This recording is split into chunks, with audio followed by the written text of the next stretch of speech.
இன்னைக்கு கொடி நாளை முன்னிட்டு முதல் ஃபார்ம் கேப்டன் மேல நான் கட்டுறேன். எங்கள் தலைவர் மேல முதல் ஃபார்ம் கட்டுறேன். இரண்டாவது ஃபார்ம் வந்து என் மேல கட்டுறேன். இன்னைக்கு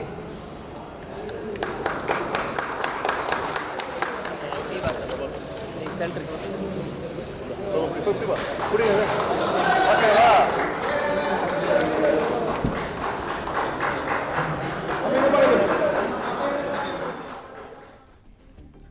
தேமுதிக தலைமை அலுவலகத்தில் நடைபெற்ற நிகழ்ச்சியில் கலந்து கொண்டு விஜயகாந்த் பெயரில் விருப்ப மனு வழங்கியிருக்கிறார் அக்கட்சியின் பொதுச் செயலாளர் பிரேமலதா.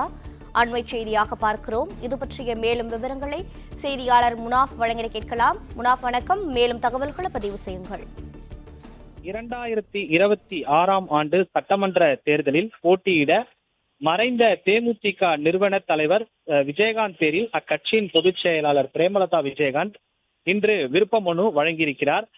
குறிப்பாக தேமுதிக தலைமை அலுவலகத்தில் இன்று 26வது ஆண்டு முன்னேற்றும் கொடிநாளை முன்னேற்றும் நிகழ்ச்சிகள் நடத்தப்பட்டது. அந்த நிகழ்ச்சியில் கட்சியினுடைய பொதுச் செயலாளர் பிரேமலதா விஜயகாந்த், அதே போல இளைஞரணி செயலாளர் விஜய பிரபாகர், பொருளாளர் சுதீஷ் உள்ளிட்டோர் பங்கேற்றனர். அந்த நிகழ்ச்சியில் விஜயகாந்த் பேரில் விருப்ப மனுவை பிரேமலதா விஜயகாந்த் வழங்கியிருக்கிறார். விஜயகாந்த் பேரிலும் பிறகு தனது பேரிலும் சட்டமன்ற தேர்தலில் போட்டியிட விருப்ப மனுவை பிரேமலதா விஜயகாந்த் வழங்கியிருக்கிறார். அதன் பிறகு தேமுதிக இளைஞரணி செயலாளரும் பிரேமலதாவின் மகனுமான விஜய பிரபாகரனும் தேர்தலில் போட்டியிட விருப்ப மனு வழங்கியிருக்கிறார். முன்னதாக தேமுதிக நிறுவன தலைவர் விஜயகாந்தை பொறுத்தவரை 2006 ஆண்டு நடந்த சட்டமன்ற தேர்தலில் விருதாச்சலத்திலும், அதே போல 2011 ஆண்டு தேர்தலில் கள்ளக்குறிச்சி மாவட்டம் ரிஷிவந்தியத்திலும் போட்டியிட்டு வெற்றி பெற்றவர்.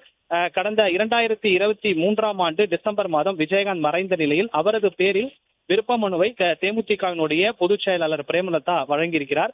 2006 ஆண்டு நடைபெற்ற சட்டமன்ற தேர்தலில் விருதாச்சலத்தில் முதல் முறையாக போட்டியிட்டு வெற்றி கண்டவர் தேமுதிக மறைந்த நிறுவன தலைவர் விஜயகாந்த் அவர்கள். அதன் பிறகு 2011 ஆண்டு ரிஷிவந்தியம் தொகுதியில் போட்டியிட்டு வெற்றி பெற்றவர். முதல் முறையாக 2011 ஆண்டு ரிஷிவந்தியம் தொகுதியில் போட்டியிட்டு வெற்றி பெற்ற பிறகு எதிர்க்கட்சி தலைவராக அவர் அமர்ந்திருந்தார். தொடர்ந்து அவரது பேரில் இன்று பிரேமலதா விஜயகாந்த் அவர்கள் சட்டமன்ற தேர்தலில் 2026 ஆண்டு சட்டமன்ற தேர்தலில் போட்டியிட அவரது பேரில் அக்கட்சியினுடைய பொதுச் செயலாளர் பிரேமலதா விஜயகாந்த் விருப்ப மனுவை வழங்கியிருக்கிறார். தொடர்ந்து அக்கட்சியினுடைய முக்கிய நிர்வாகிகள், மாவட்ட செயலாளர்கள் உள்ளிட்டோர் இன்று விருப்ப மனுக்களை வழங்கியிருந்தனர்.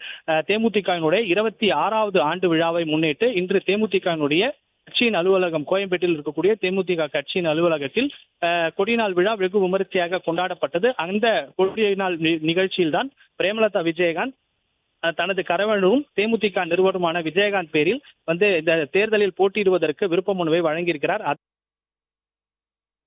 இன்னைக்கு கொடி நாளை முன்னிட்டு முதல் ஃபார்ம் கேப்டன் மேல நான் கட்டுறேன். எங்கள் தலைவர் மேல முதல் ஃபார்ம் கட்டுறேன். இரண்டாவது ஃபார்ம் என் மேல கட்டுறேன். இன்னைக்கு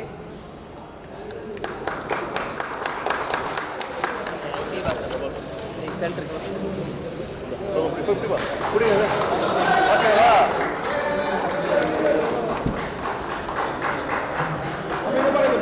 பிளே ஸ்டோர் மற்றும் ஆப் ஸ்டோரில் இருந்து பாலிமர் செயலியை QR கோடு மூலம் பதிவிறக்கம் செய்யுங்கள். செய்திகளை உடனுக்குடன் பெறுங்கள்.